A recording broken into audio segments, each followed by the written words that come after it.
A série de matérias sobre a Polônia tem como objetivo explicar dois assuntos principais.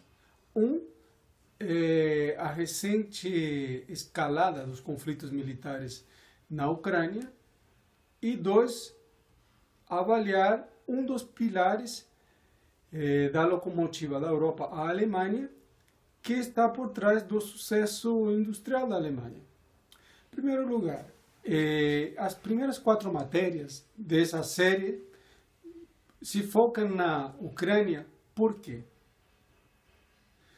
As perguntas que estão sendo respondidas é justamente por que depois dos esforços promovidos a partir dos acordos de Minsk II de fevereiro para desescalar o conflito, e inclusive depois da visita de Angela Merkel a Moscou, no dia 10 de maio, um dia após as celebrações do 70º aniversário da derrota do nazismo, e depois principalmente da visita do próprio secretário do Departamento de Estado norte-americano, John Kerry, a Sochi, que é uma cidade do sul da Rússia, onde manteve conversas com Putin, com Lavrov, que é o ministro das Relações Exteriores, sempre na tentativa de desescalar o conflito na Ucrânia. Porque de uma hora para outra os conflitos estouram de novo?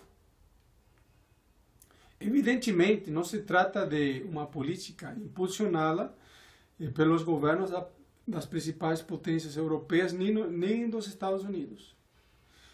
Isso tem por trás, em primeiro lugar, o impulso do governo da Polônia, que obviamente esse governo tem por trás a direita imperialista internacional, isso sem dúvida.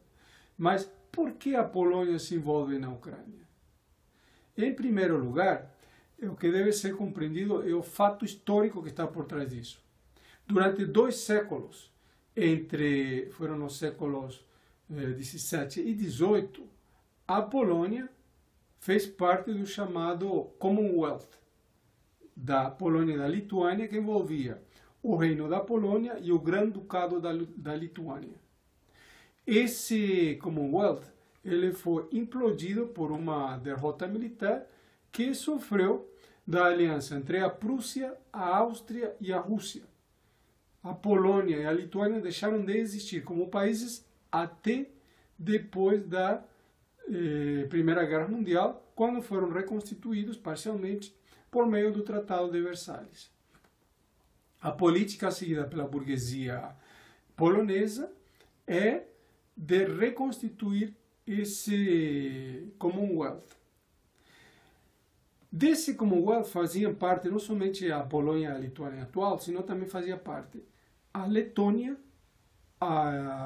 uma parte da Estônia, a Bielorrússia, a Ucrânia e até uma parte da Rússia atual. Nesse sentido,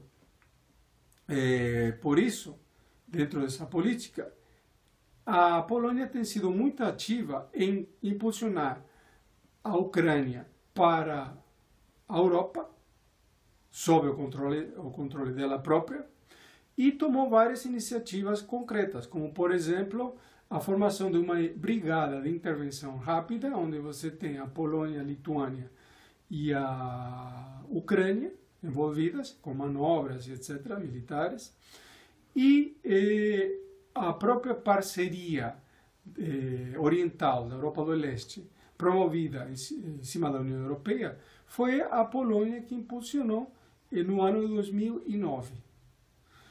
A Polônia busca instituir, além do Commonwealth anterior da Grande Polônia, um colchão de segurança próprio contra a Rússia, com quem mantém contradições históricas. A nomeação do ex-presidente da Geórgia, Saakashvili, como governador da província Oblast de Odessa, pelo presidente Poroshenko, ele tem como objetivo, exatamente dentro dessa política, pressionar a Rússia em cima da ameaça da invasão da Moldávia. Moldávia faz fronteira com a a província de Odessa, mas não faz fronteira diretamente, faz fronteira por meio da Transnistria. Transnistria é tipo uma espécie de tripinha, digamos assim, um país que tem 140 quilômetros de comprimento por 10 quilômetros, onde tem 1.000 soldados russos estacionados, e é a principal ferramenta por meio da qual a Rússia impede que a Moldávia faça parte da União Europeia e principalmente da OTAN. A crise tem aumentado ainda mais porque a crise econômica na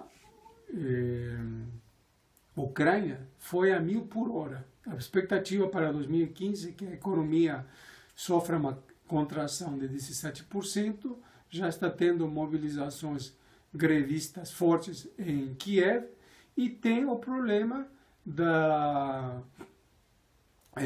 tanto do conflito militar no leste da Ucrânia, no Donbass e no Donetsk, onde estouraram o conflito, assim como também tem por trás a impossibilidade de reativar a economia sem voltar a controlar a península da Crimeia, que foi anexada pela Rússia.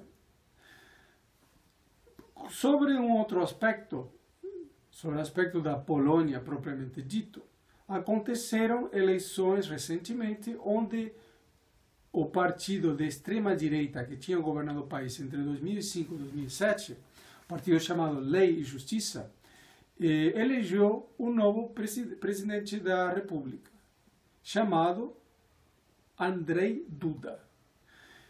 Mas ele foi eleito não somente em cima de bandeiras direitistas como bandeiras contra os imigrantes, senão foi eleito principalmente em cima de medidas demagógicas e populistas que prometiam voltar atrás às políticas de austeridade do partido que está no governo, o Partido Plataforma Cívica. Como, por exemplo, a redução da idade da aposentadoria, que tinha sido aumentada para 67 anos de idade, a redução do imposto de renda sobre os salários e várias outras medidas bastante agressivas sobre o ponto de vista das políticas de austeridade. Mas o problema está que para esse governo controlar a situação política e poder impor esse retorno das medidas de austeridade, ele precisaria ou do apoio da União Europeia ou vencer ao mesmo tempo as eleições parlamentares que acontecerão no mês de outubro. Então aí vamos ter que ver a correlação de forças entre essas duas linhas principais, a linha do Plataforma Cívica ligada à União Europeia e a linha Lei e Justiça ligada à direita do imperialismo mundial, principalmente o Partido Republicano norte-americano. Obviamente, para a Alemanha ficaria uma situação bastante complicada se na Polônia vencesse a extrema-direita com políticas contra a União Europeia e pela saída da Polônia da União Europeia. Por quê? A Polônia é o grande fornecedor europeu, principalmente alemão, de peças e produtos que são ensamblados na Alemanha. O salário na Polônia hoje é 3 vezes menor que o salário na Alemanha. Ao mesmo tempo, nós temos o fato de que a Polônia tem sido transformado no novo país das terceirizações na Europa. Polônia seria a nova Índia europeia. Em qual sentido? Tem um monte de call centers que estão se migrando para a Polônia, inclusive a partir da própria Índia. Por que isso? Primeiro, pelos custos que são da mão de obra em termos europeus são muito baixos em relação aos custos dos demais países. Por exemplo, na Polônia, enquanto o salário é 1/3 do salário alemão, já na República Tcheca seria 80% do salário alemão, na Áustria praticamente equiparado, na Eslováquia 70%, etc. E essa mão de obra é extremamente qualificada, ao mesmo tempo que tem a facilidade da língua. Os poloneses são treinados para falar pelo menos 6 línguas europeias. Ao mesmo tempo, conta com uma longa fronteira com a Alemanha e a proximidade dos centros europeus é extremamente grande. Para o próximo período, o que se deve esperar é uma deterioração das condições de vida na Polônia, assim como no mundo inteiro, na própria Alemanha, por conta do aprofundamento da crise capitalista mundial. Uma coisa muito importante que aqui deve ser lembrado é o seguinte: a estabilidade conseguida na Polônia depois da queda do regime anterior ligado à União Soviética, no final dos anos 80, concretamente no 89, os fatores que levaram a essa implosão, eles poderão vir a ser colocados novamente no próximo período. Por exemplo, o movimento grevista fortíssimo que teve em 56, que foi duramente reprimido, inclusive com vários mortos em fábricas. Mais ainda, o movimento grevista do ano 70 e 71, quando estouraram greves no setor têxtil e também na indústria naval, que deixaram, depois da repressão da polícia e do exército, deixaram centenas de mortos. Em 76, houve um outro movimento grevista muito grande, que aí já trazia como fruto o estouro da crise capitalista mundial, chamada crise do petróleo de 74. E depois, por último, as greves de 80. As greves de 80, inclusive, não começaram em Gdansk, no estaleiro Lenin, onde aquele sindicalista Lech Walesa ficou famoso. As greves começaram em Lublin, que é uma cidade localizada no sul da Polônia, que faz fronteira, perto da fronteira, com a Ucrânia. Começaram na indústria têxtil, condições de trabalho eram muito duras, e por conta da inflação, a situação de vida dos operários estava ficando bastante complicada, com o poder de compra muito afetado. Teve greves enormes, o governo se assustou com medo de repetir a necessidade do uso de força militar, que, como tinha acontecido no ano 70, e chegou a um acordo com os grevistas, basicamente aceitando todas as reivindicações. Acalmou o movimento em Lublin, mas 3 meses depois estourou uma greve enorme no estaleiro Lenin, em Gdansk. Em cima, basicamente foi um estopim, quando o governo demitiu uma trabalhadora, que depois veio ser uma das grandes ativistas do sindicato Gdansk, da mesma maneira que tinha feito 6 anos antes com Lech Walesa. Obviamente, esses elementos são todos elementos direitistas ligados à Igreja Católica, que na Polônia é ultra-reacionária, e ao imperialismo, principalmente norte-americano. Mas o que tinha por trás não era uma desestabilização qualquer, não era a CIA mexendo os pauzinhos aqui. Era um grande movimento grevista no país todo. Começa em Gdansk, começa depois a se expandir para outros centros no país, volta em Lublin, em Varsóvia, em Cracóvia e no país inteiro. O país, basicamente 6 meses depois, estava totalmente paralisado e passou a ser controlado na prática por Solidariedade.